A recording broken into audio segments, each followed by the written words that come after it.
Halo saudara, apa kabar? Kiranya terus sehat dan itu bisa terjadi kalau saudara nggak sembarangan copot masker. Dan hati-hati, jangan mencopotnya sembarangan, berbahaya. Ya, saudara, Musa dalam perjalanan hidupnya, dia mengalami fase-fase yang sangat menarik. Kalau saya bagi kisah hidup Musa itu dibagi menjadi 3 bagian.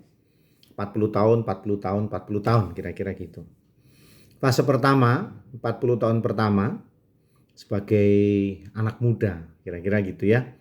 Musa penuh dengan gairah, penuh dengan semangat, bahkan frontal ya. Pada saat dia melihat rakyatnya atau orang sebangsanya dianiaya oleh mandor Mesir, karena ada budak yang yang disiksa gitu ya. Maka Musa menyerang, bahkan dibunuh mandor Mesir itu. Wah, ini tanpa ada yang nyuruh, dia begitu bersemangat. Dan dia berpikir dengan tindakannya itu dia akan kemudian diterima oleh orang-orang sebangsanya dan diangkat menjadi pemimpin. Paling tidak memberi semangat untuk memulai pemberontakan melawan Fir'aun, kira-kira gitu. Tapi apa yang terjadi, saudara? Tidak. Bahkan Musa dibenci. Dan akhirnya Musa lari ke Midian kan? Ya, pergilah Musa menjadi seorang gembala gitu ya. Dan bisa dibilang menghilang. Lama sekali itu. Proses menghilang itu. Nah, babak yang kedua, 40 tahun yang kedua adalah proses di mana Musa merasa bahwa aku nggak bisa. Tadi yang 40 tahun pertama nggak disuruh saja, dia merasa bisa untuk membawa keluar bangsa Israel dari Mesir. Tapi setelah 40 tahun lamanya dia menjadi seorang gembala, dia berpikir, wah aku nggak bisa, aku nggak sanggup. Ini bukan pekerjaan yang mudah, bukan pekerjaan yang gampang.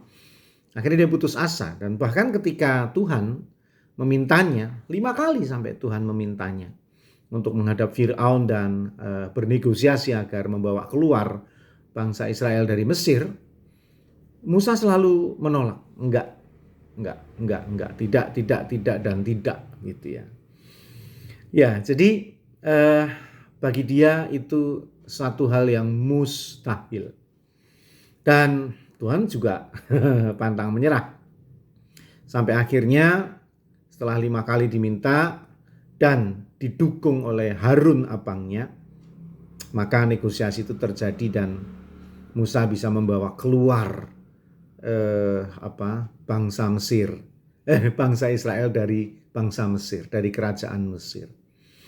Dan ketika Musa membawa ribuan laki-laki, perempuan dan anak-anak keluar dari Mesir menuju tanah perjanjian, kepercayaan diri Musa semakin drop.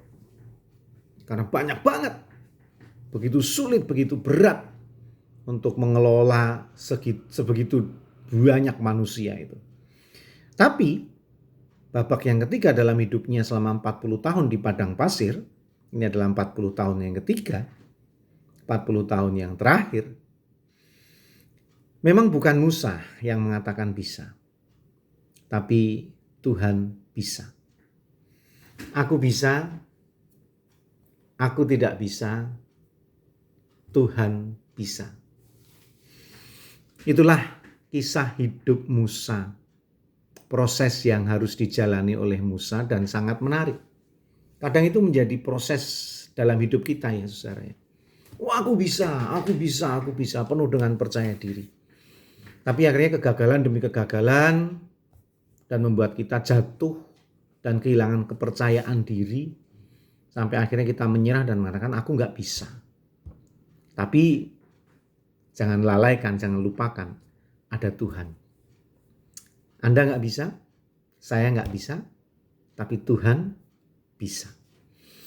Itu kan yang luar biasa.